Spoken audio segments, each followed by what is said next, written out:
అయితే మనం సాయితీ ప్రియ fast food centre దగ్గర ఉన్నాం. ఇది కృష్ణా జిల్లాలో ఉన్న భద్రేశపాలెం వెళ్ళే రోడ్ లో ఉంటది అనమాట.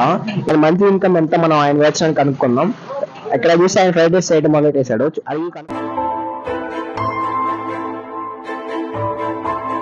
మీకు రోజుకి ఎంతమంది వస్తారు అంకుల్ ఇక్కడికి? 70 మంది నుంచి 100 70 మంది 100 రూపాయలు వేసుకుంటే ఇక్కడ ఉన్న హైయెస్ట్ రేట్ అంటే 140 చికెన్ అయితే తక్కువ అయితే 70.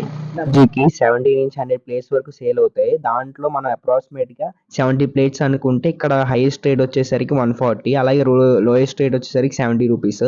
మనం అప్రాక్సిమేట్ గా 80 రూపీస్ తీసుకుంటే ఇప్పుడు 70 into 80 వచ్చేసరికి 5600 అయింది. దీన్నే మనం మంత్ కంపేర్ చేస్తే అంటే ఒక 25 డేస్ వేసుకుంటే మనకి 1,40,000 వస్తుంది. టోటల్ అమౌంట్ లో నుంచి తనకి స్టాఫ్ శాలరీ కానీ తన మెటీరియల్ కాస్ట్ కానీ తీసేసిన తన చేతికి ఎంత మాత్రం లేదన్నా 90,000 వరకు వస్తాయి.